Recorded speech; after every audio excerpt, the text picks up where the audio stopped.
जय गुरु जी, शुक्राना गुरु जी, अनंतम अनंतम शुक्राना, पल पल का शुक्राना, हर पल का शुक्राना। श्री गुरु जी के चरणों में उनकी बेटी विभा का प्रणाम और आप सभी को जय गुरु जी। गुरु जी के चरणों में यही अरदास, आप सभी हंसते रहिए, व्यस्त रहिए, खुश रहिए, निहाल रहिए, तंदुरुस्त रहिए, चढ़ती कला विच रहिए। आज सवेरे का सत्संग अदायगी का समय तो निकल चुका, अभी 3:04 हो रहे हैं और गुरुजी के आदेश पर ही ये सत्संग रिकॉर्ड हो रहा है। होना तो दो टाइम चाहिए, बट कुछ व्यस्तता के चलते हमारे गुरु महाराज जी भी इतनी छूट तो हमें देंगे कि वह हर पल जो हमें देख रहे हैं, कुछ घर की स्थितियों में फंस कर नहीं रिकॉर्ड कर पा रहे हैं, बट उनकी जो रहमतें हैं वो निरंतर बरसती ही रहती है, जिसके लिए शुक्राने शब्द बहुत कम पड़ जाते हैं। कुछ अद्भुत सा हो रहा है मेरे साथ। कुछ समय पहले तक एक्चुअली कुछ ऐसा सा महसूस हुआ after 1 year of awakening, soul awakening जो गुरुजी ने करवाई। काफ़ी कुछ देखने को मिला और आज फाइनली गुरु महाराज जी ने एक वीडियो मेरे सामने फ्लैश आउट करा, क्योंकि मेरी तो हर सांस उनके रेगुलेशन से ही चल रही है।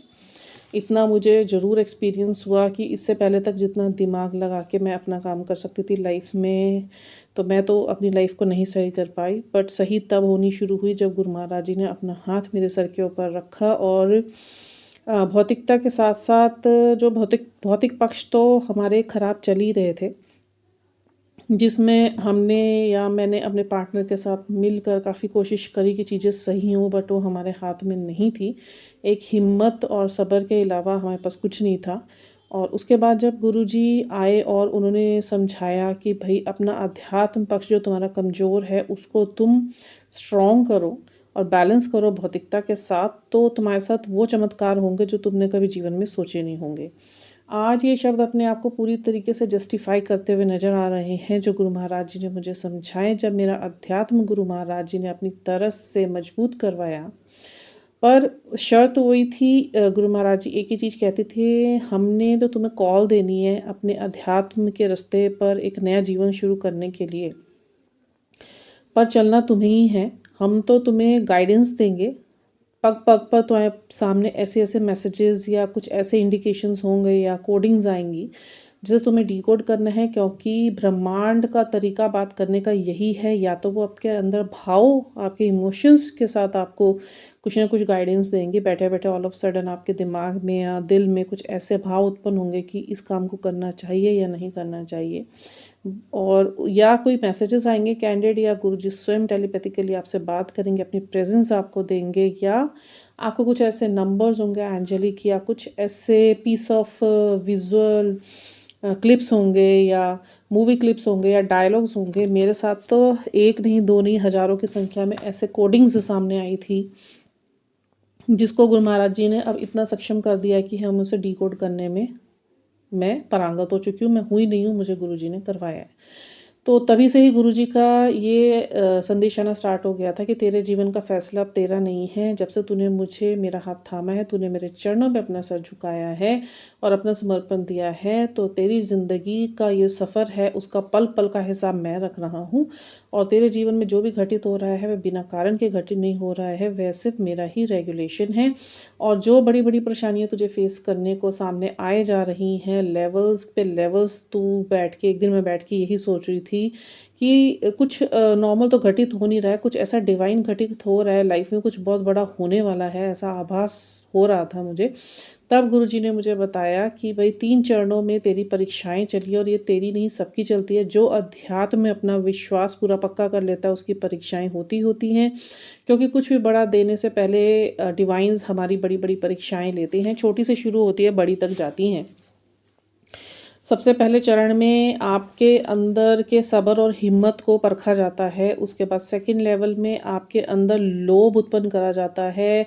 आपके अंदर विकार उत्पन्न करने की कोशिश की जाती है। आपको ऐसे-ऐसे गलत कामों में डालने की कोशिश की जाती है कि आप उसकी तरफ जाते हैं, या आप ईश्वर का संग रखते हैं, ईश्वर पर विश्वास रखते हैं। थर्ड और लास्ट चरण ऐसा होता है जहाँ पर सिर्फ़ और सिर्फ़ आपके विश्वास की ही परख होती है। ऐसी-ऐसी परिस्थितियाँ उत्पन्न करी जाती है आपके सामने कि आप या तो घुटने टेक दोगे, या आप आध्यात्मिक रास्ते को छोड़ दोगे।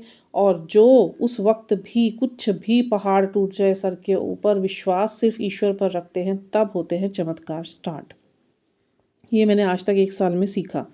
अब मैं अपने सत्संग पर आती हूँ। आज से थोड़े दिन पहले मैंने एक वीडियो शेयर करा था जिसमें मैंने बताया था कि गुरु महाराज जी ने इतनी तरस करी कि धीरे-धीरे स्टेप बाय स्टेप मेरी जो जर्नी है ना, एक पूरी मूवी बन सकती है उसके ऊपर।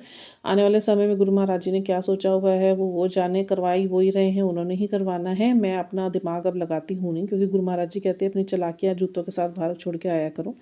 मैंने तो अपना दिमाग लगाना बंद कर दिया है बिल्कुल, क्या हो रहा है, क्यों हो रहा है, बस इतना समझ आ रहा है कि क्यों हो रहा है, कैसे हो रहा है, कौन कर रहा है।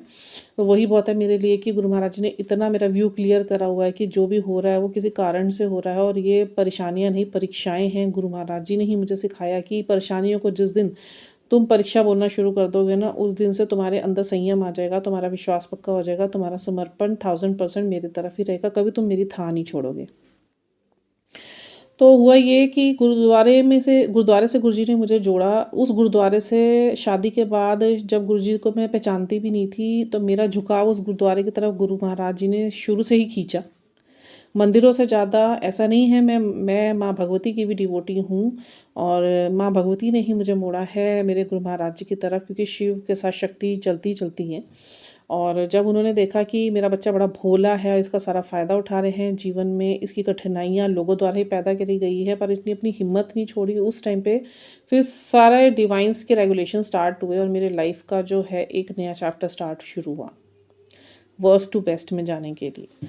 तो गुरु महाराज जी ने धीरे-धीरे मेरे को चीज़ों से जोड़ा, और अभी लास्ट जो ये लेवल चल रहा है, इसमें गुरु महाराज जी ने मुझे बहुत सीखें दी, बहुत नॉलेज दी। वो आपको मेरे शब्दों में भी दिखती होगी, जो मेरे वीडियो सुनते हैं, वो मेरी नहीं है, वो सब मेरे गुरु महाराज जी की बख्शी हुई देन है। जो ये कंठ इतना मुक्त रूप से चलता है, ये मेरे शब्द नहीं है, ये कंठ में मेरे, मुझे ऐसे लगता है स्वयं महाराज जी आके बैठ गए, क्योंकि मेरे पास पहले शब्दों में बोलते हुए कभी भी शब्द कम पड़ जाते थे, शब्दकोश में शब्द नहीं होते थे, मैं भूल जाती थी। इतना फ्लुएंट विदाउट एनी स्क्रिप्ट मैं बोल नहीं पाती थी। हाँ, मेरे अंदर ये गुण गुरु महाराज जी ने शुरू से डाले हुए थे मेरे एजुकेशन लाइफ से ही, कि मैं बहुत ज़्यादा ना फिलोसफल होते हैं ना बंदे, बहुत ज़्यादा वैसी रही हूँ मैं जिसका ना फ़िलॉसफ़ी से बहुत ज़्यादा कंसर्न रहता है, कि लाइफ़ को बहुत डीपली, क्या, क्यों, किस लिए ये हुआ, तो क्यों हुआ, लाइफ़ ऐसे चल रही तो क्यों चल रही है, हर चीज़ का लॉजिक मेरे को पता करना होता था। और मेरा कुछ पोइट्री की तरफ भी काफ़ी झुकाव रहा है, लिखने की तरफ काफ़ी झुकाव रहा है, प्रकृति की तरफ काफ़ी झुकाव रहा है, लोगों को जज तो नहीं कह सकते, ऑब्ज़र्व करने में काफ़ी झुकाव रहा है। तो यही सब चीज़ों को चलते ही, इन्हीं चीज़ों को गुरु महाराज जी ने फिर पॉलिश करना स्टार्ट करा, और शायद मुझे ऐसा लग रहा है कि बचपन से ही मुझे इस चीज़ के लिए चुना गया। आज बैठ के मैं सोचती हूँ, जो गुरु महाराज जी मेरे को रिवाइंड करा के चला रहे हैं कि क्यों मैंने तुझे इस रास्ते पे डाला। बहुत बड़ी जर्नी है मेरी। जिस दिन गुरु महाराज जी हुक्म करेंगे, बहुत बड़े प्लेटफ़ॉर्म पे इसे शेयर करूँगी मैं, जब महाराज जी की हुक्म होगी। क्योंकि मैंने बहुत वीडियो ऐसे डाल के देख लिए, गुरु महाराज जी हटवा देते हैं, कुछ ना कुछ ऐसा गड़बड़ हो जाता है कि मुझे ना चाहते हुए भी उस वीडियो को वहाँ से रिमूव करना पड़ता है। एक बार नहीं हुआ, मेरे साथ बहुत बार हुआ है। तो गुरु महाराज जी ने अभी मेरे को गुरुद्वारे से भी जोड़ा, जब मेरी हीलिंग स्टार्ट हुई। पहले पेनफुल अवेकनिंग हुई थी, उसमें मेरे कार्मिक रिलीज़ हुए थे, और मुझे बहुत तरीके के लोभ दिए गए थे। और यूनिवर्स में 2 एनर्जीज़ रहती हैं, एक ब्लैक एनर्जी होती है, एक डिवाइन एनर्जी होती है। तो ब्लैक एनर्जी ने बचपन से ही मेरे ऊपर अपना प्रभाव इतना डाला था कि मेरी पूरी लाइफ़ को पलटने की पूरी कोशिश की गई थी। हज़ारों लाखों की संख्या में डार्क एंटिटीज़ मेरे लाइफ़ में बर्बादी के लिए छोड़ी गई थी, बट गुरु महाराज जी का हाथ आज नहीं, बरसों से हमारे साथ है। तो कहीं न कहीं मेरी परख भी हो रही थी, मुझे स्ट्रॉन्ग भी बनाया जा रहा था, मुझे रेडी भी करा जा रहा था आज इस सफ़र तक पहुँचाने के लिए। तो बहुत-बहुत तरस मेरे गुरु महाराज जी की। तो गुरुद्वारे में गुरुजी ने मुझे जोड़ा, सत्संग तो पता नहीं कहाँ रह जाता है, और गुरुजी के लिए इतना बोलने का मन करता है। मुझे नहीं पता ये वीडियो भी जा पाएगी या नहीं जा पाएगी, क्योंकि उसमें वो डीप पॉइंट्स मैं डिस्कस कर रही हूँ, जो शायद मुझे करने चाहिए या नहीं करने चाहिए, वो गुरु महाराज जी डिसाइड करेंगे। इतनी मेहनत करके अभी इसको रिकॉर्ड करूँगी, फिर एडिट करूँगी, फिर इसको कंप्रेस करूँगी, 2-3 घंटा जाएगा। बट अगर गुरु महाराज जी कहेंगे रखनी है तो रखी जाएगी, गुरु महाराज जी कहेंगे हटानी है तो कोई दिक्कत नहीं है, मैं दोबारा मेहनत करूँगी, बट फिर ये वीडियो रख नहीं पाऊँगी। तो गुरु महाराज जी ने मुझे गुरुद्वारे में 2 तरीके से जोड़ा।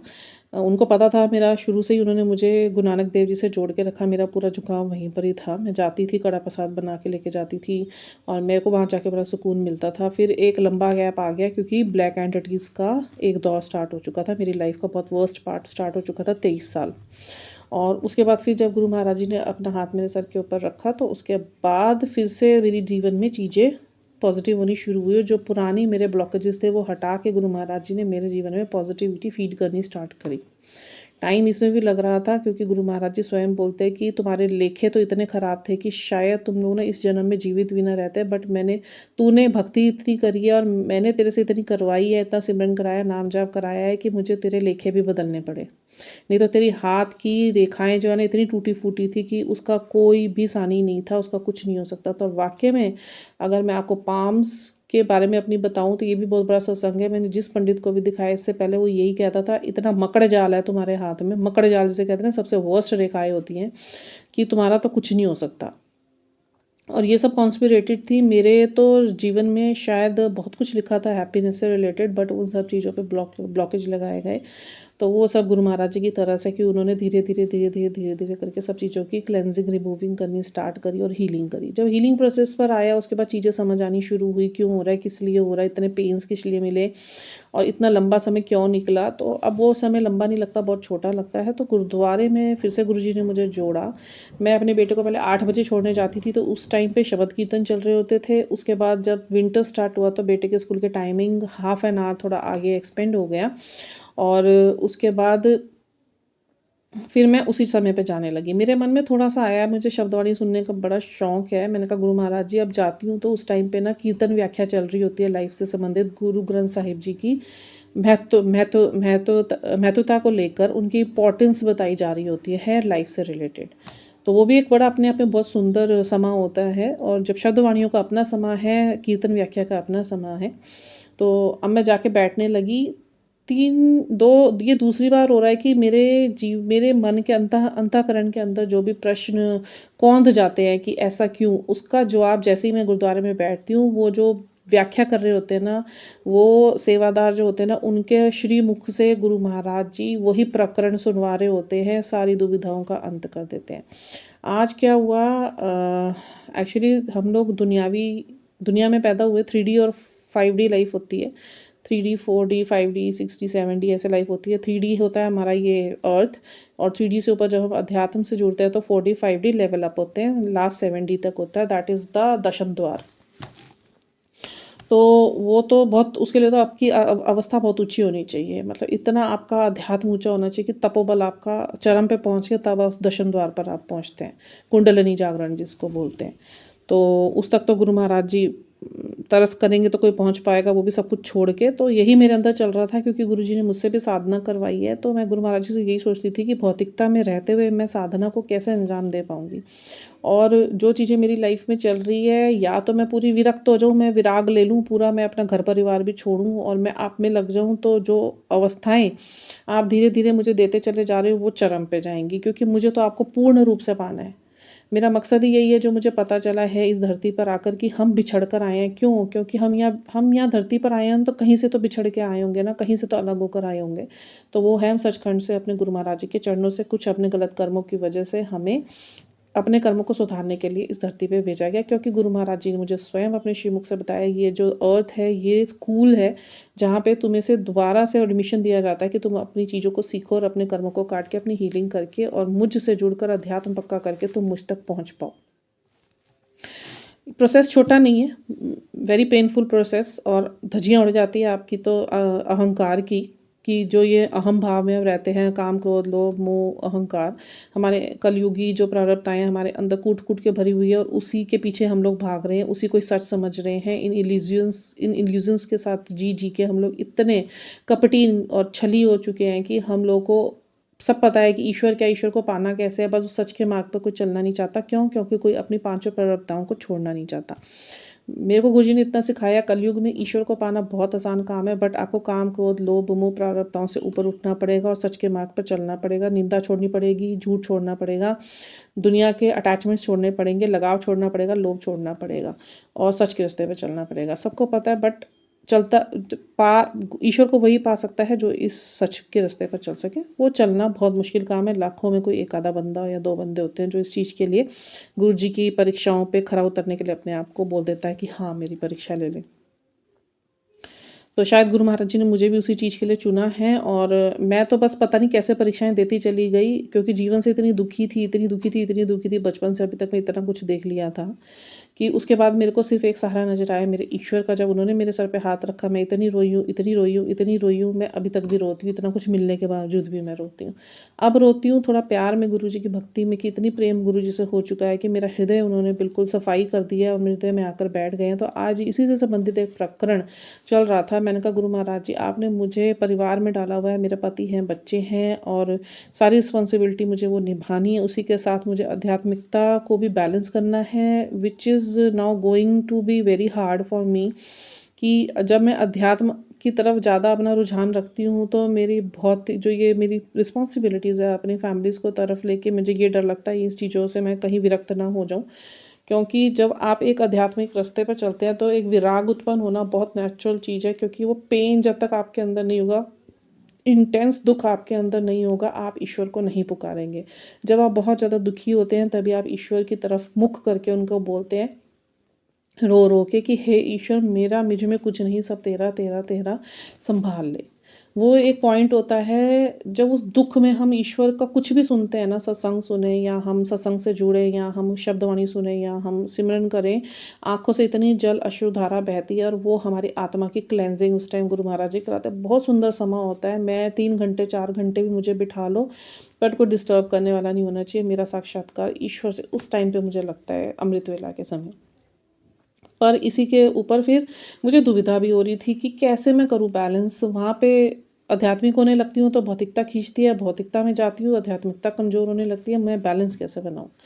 तो उसके बाद वो जो वहाँ पे सेवादार बैठे हुए थे तो उन्होंने यही बोला कि जीवन में देखो, हम लोग अपनी फैमिली में बंधे हुए हैं और यहाँ पे रह के उन्होंने भी यही समझाया कि इस पृथ्वी पर हम किस लिए आए हैं, हमारी आत्मा का जो उद्देश्य है वो क्या है, वो यही है कि अपने कर्मों को काटो और सचखंड में ईश्वर के चरणों में जुड़ जाओ, फिर से उनकी सेवा करो।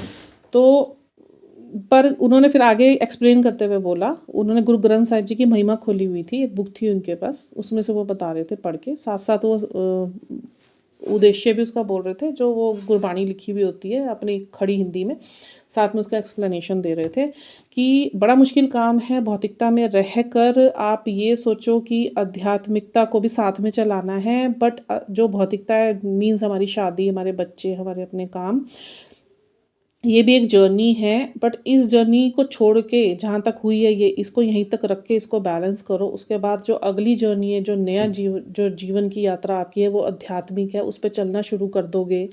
उसमें सबसे आसान तरीका यही है कि आप ईश्वर से जुड़िए, ईश्वर की बातों के आदेशों का पालन कीजिए, गुरुद्वारों से जुड़िए, मंदिर से जुड़िए, सेवा भाव से जुड़िए, सेवादार बनिए, मंत्र जो जाप आपको दिए जाते हैं ज़्यादा से ज़्यादा कीजिए, सिमरन सारा दिन चलाइए। सिमरन सारा दिन चलाने से क्या होगा, श्वास-श्वास जब आप सिमरन करोगे ना, तो ये जो भौतिकता के प्रलोभन हैं, मेरा बच्चा, मेरा पति, मेरा घर, मेरा बार, फाइनेंस, इनकी जो प्रलोभन है ना, क्योंकि कलयुग प्रलोभनों से भरा हुआ और इतने बड़े-बड़े प्रलोभनों से भरा हुआ है ना, कोई इससे वंचित नहीं रह सकता।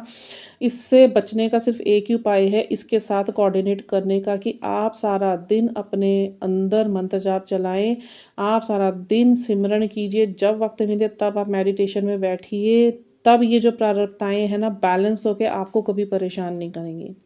अदरवाइज़ आप ये सोचो कि मैं सवेरे 1 घंटा मेडिटेशन कर लूँ या मैं 2 घंटा सिमरन सुन के बस मैं सारा दिन अपना काम करूँ, भौतिकता में नहीं कर पाएँगे, क्योंकि ये भौतिकता का भार इतना आपके ऊपर पड़ जाएगा, इसमें इतने प्रलोभन है, मैं ऐसे आपको अपनी तरफ अट्रैक्ट करेगा, इतना पुल करेगा कि आपको अध्यात्म की तरफ जाने ही नहीं देगा।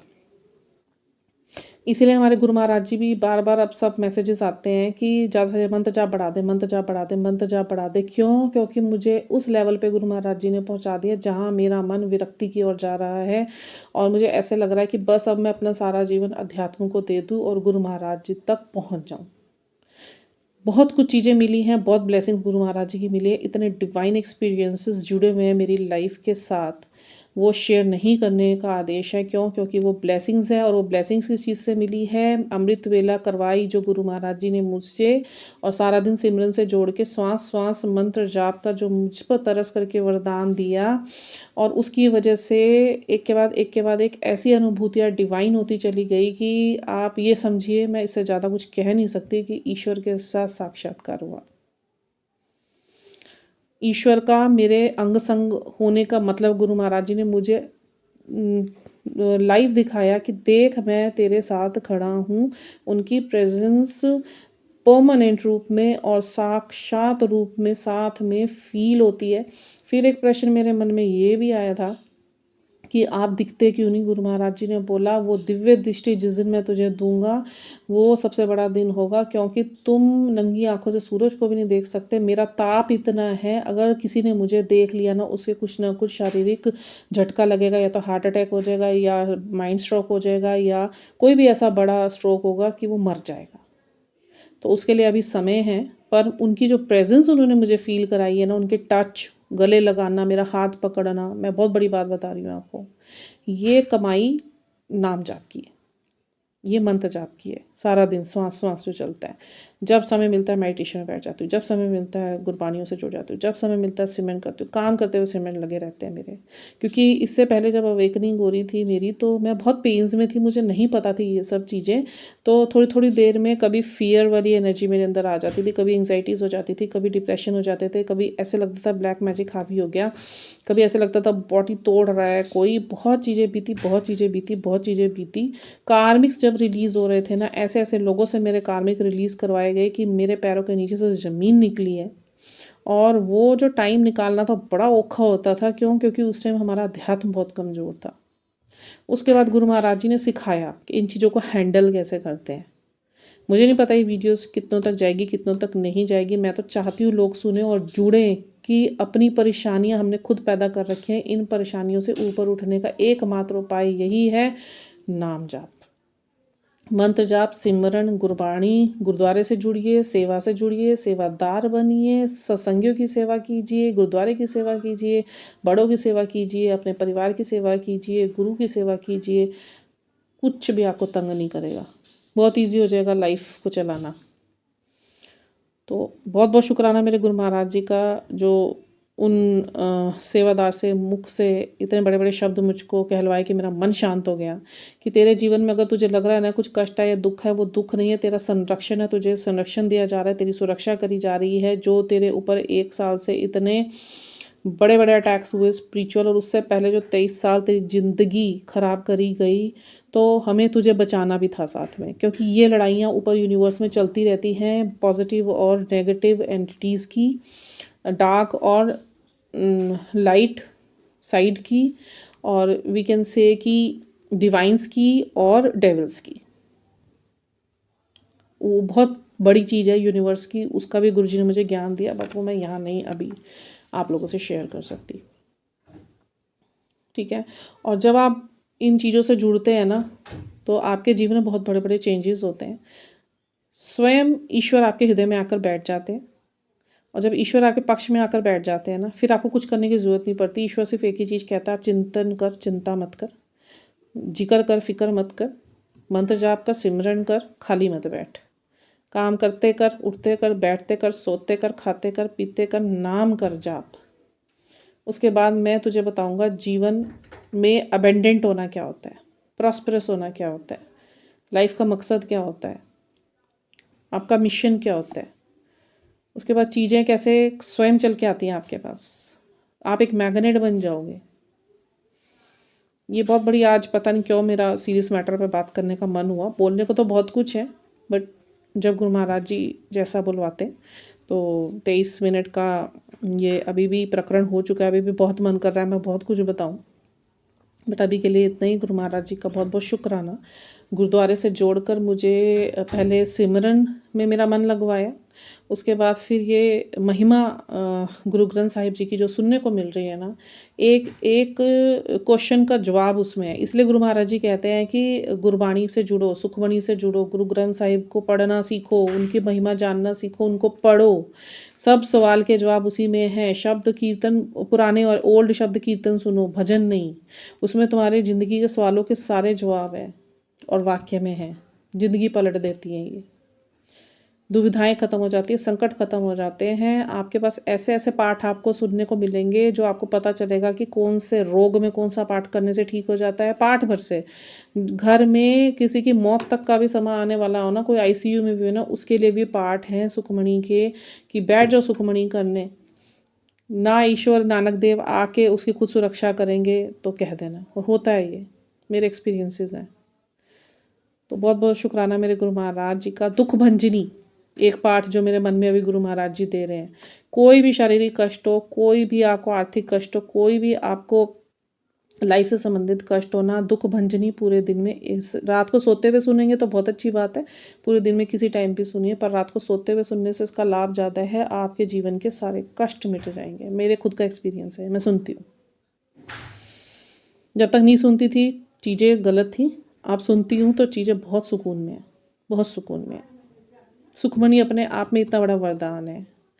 नित्यनेम साहिब पाठ 5 पाठों का एक पाठ है, उसे सुनने से घर के अंदर एबंडेंस आती है, एंग्जाइटीज़ दूर होती हैं, बहुत चीज़ें हैं, बहुत गुरु महाराज जी ने सिखाई। और कुछ मुझे कहीं से नहीं पड़ा, ये सब मेरे को गुरु महाराज जी ने सिखाया, गुरु महाराज जी ने दिखाया। जब मैंने उन पर विश्वास करा, मैंने सब्र करा, मैं पेशेंस में आई और मैंने समर्पण करा। Trust is everything.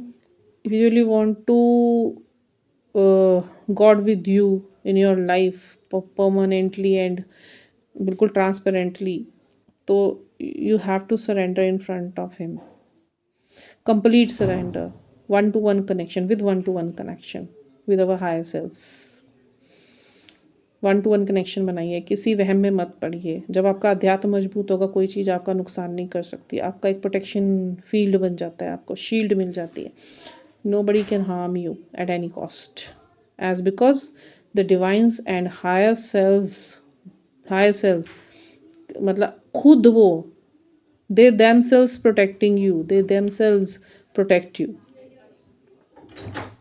सबसे बड़ा यही वरदान है। तो इसी के साथ अभी के लिए मैं अभी शब्दों को तो विराम नहीं दूंगी। गुरु महाराज जी से यही प्रार्थना करूंगी कि मेरी वाणी को आगे इसी तरीके से और शब्दकोश से भरते रहें। और बहुत बहुत शुक्राना मेरे गुरु महाराज जी का, इतनी बड़ी तरस करने के लिए, इतना कुछ सिखाने के लिए, मुझे इतना जोड़ने के लिए, मेरा अध्यात्म इतना मजबूत करने के लिए। मैं चाहूँगी बस गुरु महाराज जी ऐसी तरस बनाए रखें। आप सबको भी गुरु महाराज जी मोड़े। मेरे शब्दों से जिसको मोटिवेशन मिले, मेरे लिए उससे बड़ी अचीवमेंट कोई नहीं हो सकती कि मैं गुरु जी के लिए कुछ सेवा कर पाई। तो बहुत बहुत शुक्राना मेरे गुरु महाराज जी का। इसी के साथ अभी के लिए आप सबसे इजाज़त चाहूँगी और गुरु जी की बेटी विभा उनके चरणों में श्री प्रणाम करते हुए और आप सबके लिए यही अरदास करती है, खुश रहिए, हंसते रहिए, वस्त रहिए, निहाल रहिए, चढ़दी कला विच रहिए, नानक नाम चढ़दी कला तेरे भाने सरबत दा वला। वाहिगुरु जी का खालसा, वाहिगुरु जी की फतेह।